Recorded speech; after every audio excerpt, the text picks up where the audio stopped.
예, 경남 창원시 성산구 출신 허승무 의원입니다. 오늘 수능이 원활하게 치러질 수 있도록 애써 주신 교육부 장관님과 행안부 장관님 여러분들께 감사의 말씀을 드립니다. 본질이 앞서서 장애 집회에 대해서 한 말씀 드리겠습니다. 윤석열 정부가 김건희 여사 특검을 촉구하는 시민과 국민의 목소리를 경청하기는커녕 경찰이 현행법 위반을 이유로 시민단체를 압수수색하는 등 국민의 목을 조이고 입을 털어막으려 하고 있습니다. 윤 대통령과 불화살에 휩싸인 한동훈 대표는 국민의 정당한 의사표현을 무력 시위로 규정하고 취소할 것을 요구하며 당정 갈등 국면 전환 카드로 이용하려는 것이 아닌가 하는 의구심을 자아냅니다. 한동훈 대표님, 수능 수험생을 방패막이로 이용하지 말아 주십시오. 수험생들마저도 지금의 국정농단 사태를 걱정하고 있다는 말씀을 드립니다. 역사를 되돌아보면 마산의 3.15 민주어거와 4.19 민주혁명, 부마민주항쟁, 5.18 광주민주화운동, 60민주항쟁, 박근혜 탄핵, 촛불혁명 등 역사의 변곡점을 만든 것은 한두 명의 정치 지도자가 아니라 평범한 시민들의 분노와 참여였습니다. 정당한 장애 집회를 보장하지 않고 준법을 빌미로 민심을 억누르거나 불법을 이유로 탄압을 압수수색을 일삼는 것은 시민과 국민의 항의 목소리를 더욱 걷잡을 수 있게 만들 뿐이라는 사실을 엄중하게 말씀드리면서 질의를 시작하겠습니다. 조지호 경찰청장님, 지난 9일 있었던 차선 확보를 두고 경찰과 집회 참가자들 간의 충돌과 이로 인한 현역 국회의원과 참가자 다수의 부상자가 발생했습니다. 관련하여 청장께서는 어제 예결위 그리고 오늘 예결위 질의에 대하여 사전 신고한 범위를 벗어나 불법 집회로 변질되어 해산 명령을 내렸으며 주말에 도심 가운데서 통행 마비 사태, 여러 사람이 부상을 입은 사태에 대해서는 체험 책임자로서 강한 책임감을 느끼고 안타깝고 유감스럽다고 답변하셨지만 집회 신고 장소로 들어갔으면 아무 문제 없었다며 사과만큼은 단호히 거부했습니다. 맞습니까? 예, 같은 취지로 말씀드렸습니다. 예. 경찰은 집회 참가자 11명을 상대로 공무집행방해, 집회 및 시위에 관한 법률 위반 혐의 등으로 조사 중이며 구속영장도 신청했습니다. 법원은 구속의 필요성이 인정되지 않는다며 전원 기각시켰죠? 예, 범죄 혐의가 없다는 것이 아니라 구속의 필요성에 대한 판단이 경찰과 법원이 좀 달랐던 것 같습니다. 예.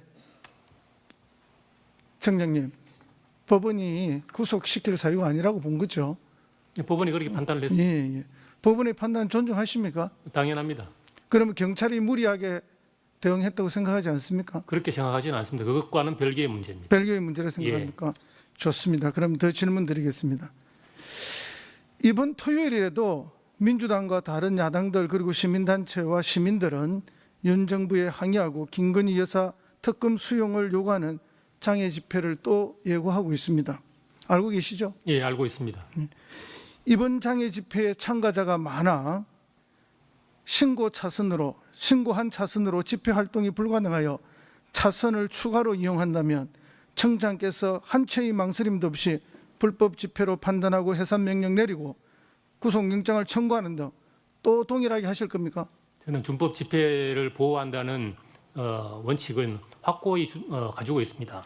그런데 국회의원 한 명이 아니라 다수의 국회의원들이 부상당하는 일이 있더라도 청장께서는 같은 사항이 오면 같은 동일한 대응을 하겠다는 말씀인가요?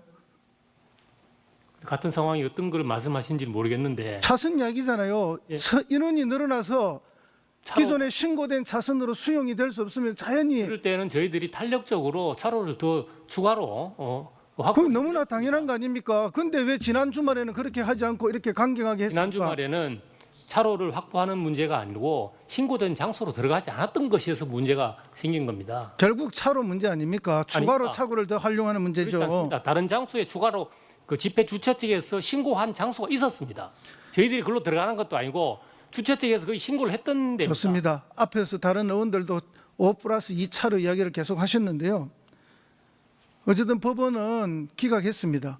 그렇다면 경찰의 영장 청구가 무리했던 거고 법원의 결정도 존중되어야 된다고 생각합니다. 16일 이번 주 토요일입니다. 장애 집회와 관련해 지금이라도 방금 청장님께서 탄력적으로 하겠다고 말씀하셨는데 이 참가 인원이 많아지면 자연히 신고된 차선보다 늘어날 수밖에 없는 거지 아니겠습니까? 사람들이 다 들어오면. 그렇습니다. 탄력적으로 하시겠습니까? 예, 하는데 당초에 신고된 장소가 있습니다. 신고된 장소를 채우는 걸 전제로 이야기하는 겁니다. 자, 신고된 장소에서 가두 행진이 일어났을 때 행진도 신고에 들어가 있지 않습니까? 차선을 몇 개 이용하겠다는 이야기도 다 사전에 신고하지 않습니까? 사전에 그러나 인원이 엄청나게 늘어나면 어쩔 수 없이 차선을 한 차선이나 두 차선 더 사용할 수밖에 없는 현장의 상황이 발생할 때 청장님이 탄력적으로 하셔야지. 그래야 이게 평화적인 집회가 되고 조용히 그리고 또 마무리될 거 아닙니까? 의원님, 저희들이 오히려 강력한 그동안에 억압을 하면은 거기서부터 충돌이 생기고 평화적인 집회가 무너지게 되는 거 아니겠습니까? 강압 아니 제 이야기에 대해서 예. 탄력적으로 이렇게 하시겠습니까? 만약에 이런 상황이 발생하면. 경찰이 의원님께서 방금 말씀하신 그런 상황에 대해서 그동안에 계속 탄력적으로 적용을 해왔습니다. 그리고 앞으로 그런 기조도 변함이 없을 겁니다. 좋습니다. 그 약속 이번 토요일 한번 보겠습니다. 이번 토요일 집회는 저도 참석할 건데요. 제 갈비뼈가 어떻게 되는지 저도 잘 한번 집회 내내 같이 한번 참석해 보겠습니다. 장애 집회에 대한 국민의 권리, 또 주말의 일상을 누릴 시민의 권리, 사전에 충분히 협의하고 준비하면 모두가 평화롭게 누릴 수 있다고 생각합니다. 그러기 위해서는 경찰의 유연하고 탄력적인 대처가 필요하다고 생각합니다.